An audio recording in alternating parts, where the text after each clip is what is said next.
নমস্কাৰ ছাৰ বাইদেউসকল মই মোৰ চেনেল প্ৰণয় টেকনো হেল্প লৈ আপোনালোক সকলোকে স্বাগতম জনাইছো যোৱা 21 তাৰিখে মিছন ডাইৰেক্টৰ সমগ্ৰ শিক্ষাৰ ফালৰ পৰা এখন অতি গুৰুত্বপূৰ্ণ লেটাৰ আহিছে এই লেটাৰত কি উল্লেখ আছে মই আপোনালোকক দেখাব চেষ্টা কৰি আছো ছাৰ বাইদেউসকল এই লেটাৰখন মই খুলিছো লেটাৰ আহিছে 21/1/2022 from the mission director সমগ্ৰ শিক্ষা কাহিলিপাৰা Guwahati 19 ফালৰ পৰা to inspector of schools all district the district elementary education officer all district the district mission coordinator all district প্ৰতিটো জিলাৰ district mission coordinator district elementary education officer আৰু inspector of schools লৈ আহিছে ইয়া লেটাৰৰ সাবজেক্টটো আপোনালোকে চাই ল'ব migration of application to the state data center and updation of SDMIS and TDMIS মানে ইয়াতে SDMIS আৰু TDMIS ৰ আপডেশনৰ কথা আহিছে আৰু state data center লৈ মাইগ্ৰেট কৰা হ'ব গোটেইখিনি ডাটা হেলৈ লেটাৰত কি লিখা আছে sir madam with reference to the subject cited above it is to inform you that SDMIS and TDMIS web applications have been shifted to state data center মানে SDMIS আৰু TDMIS এপ্লিকেশনৰ web application या state data center লৈ shift কৰা হল the new domain is now https sdmis-ssa.assam.gov.in या হল নতুন ডোমেইনৰ নাম sdmis-ssa.assam.gov.in as per direction Gunotsav will be conducted during April 2022. You are requested to update the students and teacher database in https sdmis-ssa.assam.gov.in by 10th February 2022 without fail. মানে এটা নতুন domain address ইয়াতে দিয়া হৈছে এই ডোমেইনত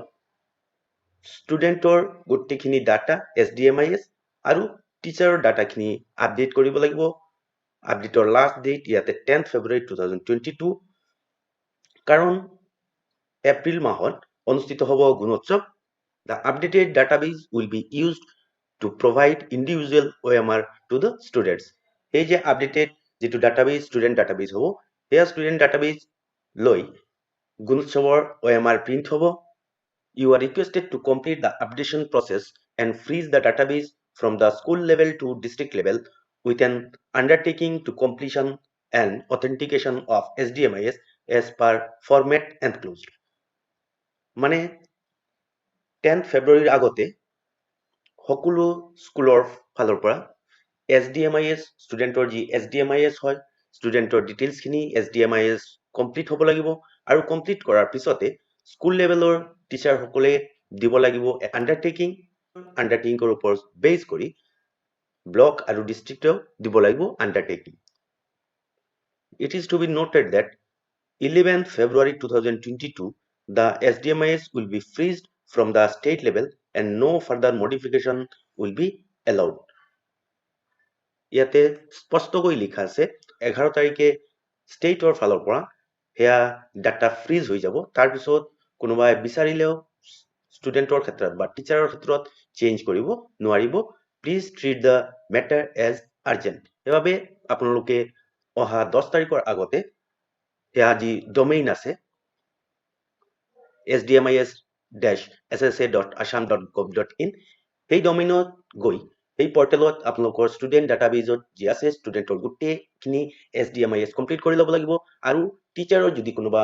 ইনফৰমেশন আপডেট কৰা নাছিলে এই টিচাৰৰ ইনফৰমেশন খিনি আপডেট কৰিব লাগিব এতিয়া প্ৰশ্ন আহি গল হেয়া যি ডোমেইন দিছে এই ডোমেইনটো কি নতুন কোনো এটা পৰ্টেল মুকলি হল নেকি এই ওয়েবসাইটটো মই এতিয়া খুলি আছো sdmis-ssa.assam.gov.in দিয়াৰ পিছতে খুলনি খাই গল আমাৰ RIIMS পৰ্টেলটো ইয়াৰ মানে SDMIS ৰ বাবে যি ওয়েবসাইট আছে ইয়া হল RIIMS ৰ লগত লিংক আৰু RIIMS ত আপোনালোকে আপডেট কৰিব লাগিব আজিৰ বাবে ইখিনি আছিল ইনফৰমেশন ধন্যবাদ নমস্কাৰ